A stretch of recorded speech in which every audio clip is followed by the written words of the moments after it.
নমস্কার বন্ধুরা, শুভ সকাল। কেমন আছো তোমরা? আশা করি সবাই অনেক অনেক ভালো আছো। আর তোমাদের ভালোবাসায় আর ভগবানের আশীর্বাদে আমরাও বেশ ভালো আছি। আজকে না আমার বাড়ির ফুলগুলো দিয়েই ভিডিওটা স্টার্ট করলাম।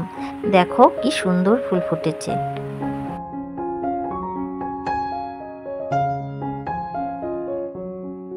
মাঝখানে কয়েকদিন ফুল ফোটা কমে গেছিল, আজকে আর কি দেখছি অনেকটাই ফুল ফুটেছে, এর জন্য খুব ভালো লাগছে, তাই তোমাদের সঙ্গে শেয়ার করে নিলাম। এদিকে ঘুম থেকে উঠে নিজে একটু ফ্রেশ হয়ে নিয়েছি আর বিছানার চাদরটা আজকে তুলেছি। তো চলো বিছানার চাদরটা ঝটপট করে পেতে নিই। আজকে শুধু এই বিছানাটা এখন পরিষ্কার করব, কারণ মেয়েরা ঘুমাচ্ছে, এখনও ওঠেনি। তো এর জন্য আমাদের রুমটা আগে আমি পরিষ্কার করে নিলাম। আর দেখো কি সুন্দর লাগছে বিছানাটা। তোমাদের কেমন লাগছে প্লিজ কমেন্ট করে জানাবে।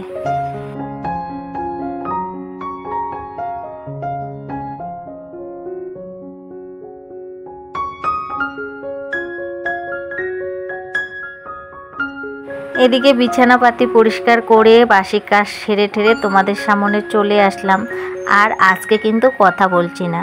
কেন কথা বলছি না সেটা তোমাদের সঙ্গে বলছি, কারণ বরমশাই ওইদিকে মোবাইলে গান শুনছে।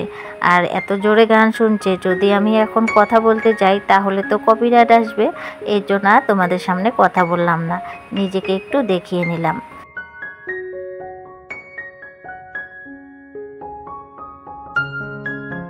আর এই তো ঝটপট করে চলে আসলাম রান্নাঘরে এসে গ্যাসটা মুছে নিয়েছি। মুছে নিয়ে এই তো চা বসিয়ে দিয়েছি। এখনও পূজা হয়নি, কারণ পূজা দিতে একটু লেট হবে। কারণ কি, আমার এই বাসি কাজকর্ম সারতে মিলতে না একটু লেট হয়ে যায়। তো চা করতে অনেকটা লেট হয়ে যায়, এর জন্য ভাবি যে চাটা করে খেয়ে নিয়ে তারপরে কিন্তু ঠাকুর পূজাটা দিব। আর বেশিরভাগটাই কিন্তু আমি এরকমই করি, চা খেয়েই পূজা দিই। আর চা খেয়ে তো পূজা দেওয়াই যায়, তার জন্যই কিন্তু চা খেয়েই পূজা দিই।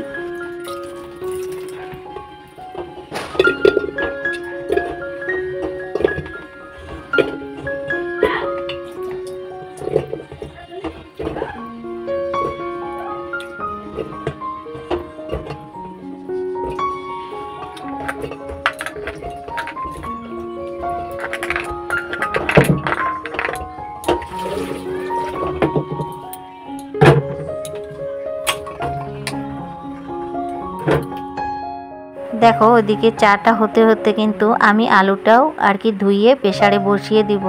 চা খাওয়া দাওয়া হতে হতে আমার কিন্তু আলুটাও সিদ্ধ হয়ে যাবে। কারণ কি, এখন যেহেতু ছোট দিনের বেলা, একটু বুদ্ধি করে কাজ না করলে হবে না। তোমরা প্রত্যেকেই জানো যে এখন দিনটা আমাদের অনেকটাই ছোট হয়েছে, এখন কিন্তু দিনের সঙ্গে আর পারা যাবে না।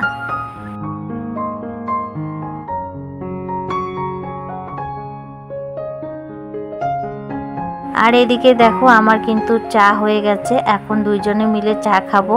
মেয়েরা এখনও ঘুমাচ্ছে, ছেলে আমার জ্যাঠার বাড়ির থেকে খেয়ে এসেছে, তো এর জন্য আমরা দুইজনেই চা খেয়ে নিলাম। আর এই তো এখন কিন্তু চলে আসলাম ফুলগুলো তুলতে। দাদা কিন্তু অনেকগুলো ফুল দিয়েছে, কিন্তু তবু গাছেতে যেহেতু নীলকণ্ঠ ফুলগুলো আছে এর জন্য কিছুটা তুলে নিই, কারণ আমার ঘরে শিব ঠাকুর আছে আর গাছের ফুল দিয়ে পূজা দিতে কিন্তু অনেক ভালো লাগে। তো এর জন্য কিন্তু তুলে নিচ্ছি। এই যে এখন যাব আর কি ঠাকুর ঘরে গিয়ে পূজাটা দিয়ে নিব। এরই মধ্যে কিন্তু আমার আলুটাও সিদ্ধ হয়ে যাবে। এখন তো একটু বুদ্ধি করে কাজ করতে হবে, না হলে সারাদিনও কিন্তু কাজ করে তাল পাওয়া যাবে না। তার মধ্যে আমরা যেহেতু ইউটিউবে কাজ করি, এর জন্য কিন্তু আরও একটু বুদ্ধি করে কাজ করতে হবে, না হলে তো সময় পাওয়া যাবে না। কিভাবে সময় পাবো বলো তো? ক্যামেরা নিয়ে কাজ করতে করতে অনেকটাই লেট হয় কিন্তু। আর এদিকে দেখো তোমাদের সঙ্গে কথা বলতে বলতে আমার কিন্তু ঠাকুর পূজা দেওয়াটাও হয়ে গেছে।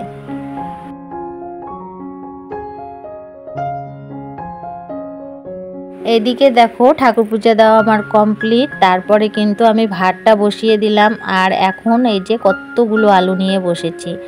এই আলুগুলো না আর কি আলু সিদ্ধ বানাবো কিছুটা, আর কিছুটা আর কি মাছের ঝোলের জন্য রাখবো। আর এই আলুগুলো খেতে এত ভালো লাগে, কি আর বলি, আটা আটা লাগে। আর আজকে কিন্তু আমি ওই আলু সিদ্ধ বানাবো শুটকি মাছ দিয়ে আর কি। শুটকি মাছ দিয়ে আলু চানা খেতে কিন্তু খুব ভালোবাসে আমার ছেলে মেয়েরা। তো আজকে অনেক দিন পরে এই খাবারটা বানাবো, এই জন্য আগের থেকেই প্রস্তুতি নিয়েছি যে ছেলে মেয়েকে সকালবেলায় এই খাবারটা দিব।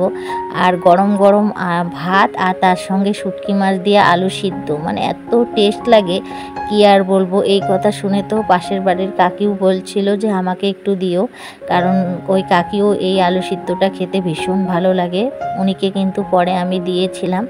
এই তো সবগুলো আলু একদম আর কি চুলে ঠুলে চলে এসেছি ঘরে, মানে রান্নাঘরে।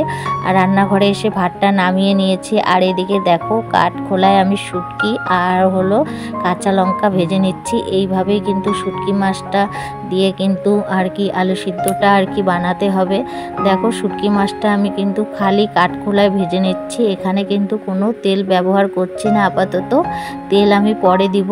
এইভাবেই কিন্তু শুটকি মাছটা আর লঙ্কাগুলো কিন্তু আর কি কাঠখোলায় ভেজে নিতে হবে। আর এই যে দেখো আমি এখন এই যে গ্লাসের পিছনটা দিয়ে এই আলুগুলোকে একদম থেতো করে নিব, তারপরে কিন্তু হাত ব্যবহার করব। যতটা থেতো হয় এই গ্লাসের পিছনটা দিয়ে ততটা করে নিব। তারপরে কিন্তু হাত দিয়েছিলাম, হাত দিয়ে মেখে নিয়েছিলাম। আর হাত দিয়ে মাখাটা কিন্তু সব থেকে বেশি টেস্টি হয়। তো এদিকে দেখো পেঁয়াজ লঙ্কা তেল সব দিয়ে দিলাম, আর এই যে পরিমাণ মতন লবণ দিয়ে দিলাম। এখন সেটাকে ভালো করে মেখে নিব, মেখে নিয়ে তারপরে শুটকি মাছটা দিব। আর যেহেতু শুটকি মাছের মধ্যে একটু কাটা থাকে, এর জন্য কিন্তু আগে আলু লঙ্কা পেঁয়াজ তেল দিয়ে ভালো করে আগে মেখে নিতে হয়। এর জন্য কিন্তু ভালো করে মেখে নিয়েছি। আর এদিকে দেখো মাখা হয়ে গেছে। আর এখন কিন্তু এই যে শুটকি মাছগুলো দিয়ে দিলাম। এখন কিন্তু আমি আলতো হাতে হাতে শুটকি মাছগুলোকে আলু দিয়ে মেখে নিব, কারণ না হলে তো হাতে লেগে যাবে, এই জন্যই আর কি। তো এদিকে দেখো ফাইনালি আমার এই যে শুটকি মাছ আলু দিয়ে কিন্তু ভর্তাটা হয়ে গেল, সিদ্ধটা হয়ে গেল আর কি। তো এই খাবারটা কিন্তু তারপরে আমার ছেলে আর আমি মিলে খেয়েছি, মেয়েরা আর কি খায়নি, পরে খেয়েছে, কারণ ওরা যেহেতু ঘুম থেকে উঠতে লেট করেছিল। আর যখন ওরা খাচ্ছিল আর আমাকে বলছিল মা খুব টেস্ট হয়েছিল। আর এদিকে দেখো বরমশাই কিন্তু বাজার থেকে মাছ নিয়ে এসেছে, তো ও আজকে ওই আলু সিদ্ধটা দেখে ভাত খেয়ে নিল। আর একটা সঙ্গে মাছ ভাজা করে দিয়েছিলাম। এই যে মাছটা ধুয়ে দিয়েছিল বরমশাই, এখন কিন্তু মাছগুলো ভেজে নিচ্ছি।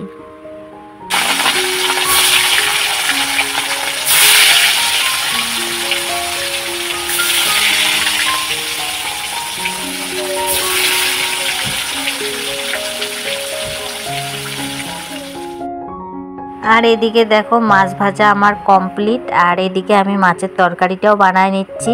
আজকে সেরকম কিছু রান্না করব না, আজকে মাছের তরকারি আর তার সঙ্গে কচু রান্না করব। বরমশা সেটাও কেটে দিয়েছে, আজকে কিন্তু অনেকটাই হেল্প করেছে। যেহেতু ছোট দিনের বেলা, তার মধ্যে সকাল থেকে তো কম বেশি কাজ থাকেই, তার মধ্যে বরমশাই থাকলে কিন্তু আমাকে অনেকটাই হেল্প করে দেয়। আজকে কিন্তু অনেকটাই তাড়াতাড়ি করে রান্না বান্না হয়েছিল আমার।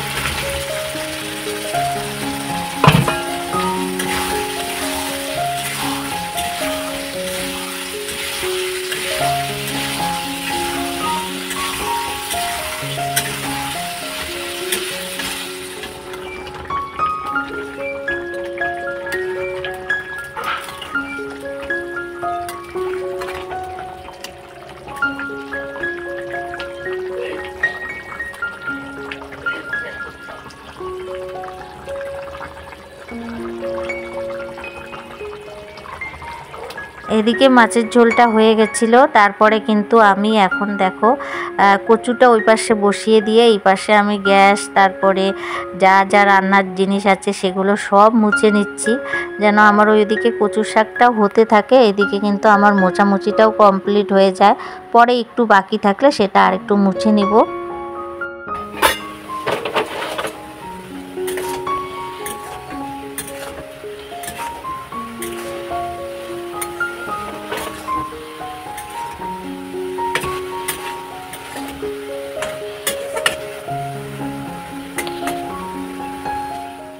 এদিকে দেখো সন্ধ্যাবেলা আবারও তোমাদের সঙ্গে দেখা হচ্ছে। এদিকে জামা কাপড়গুলো আমি গুছিয়ে নিলাম, এখন জায়গা মতন রেখে দিব। আর বন্ধুরা আজকের ভিডিওটা এখানেই শেষ করছি। ভিডিওটা যদি ভালো লাগে প্লিজ লাইক কমেন্ট সাবস্ক্রাইব করে দিও। আর সবাই ভালো থেকো, সুস্থ থেকো। আবারও দেখা হবে নেক্সট ব্লগে। ততক্ষণ পর্যন্ত সবাইকে টাটা বাই বাই।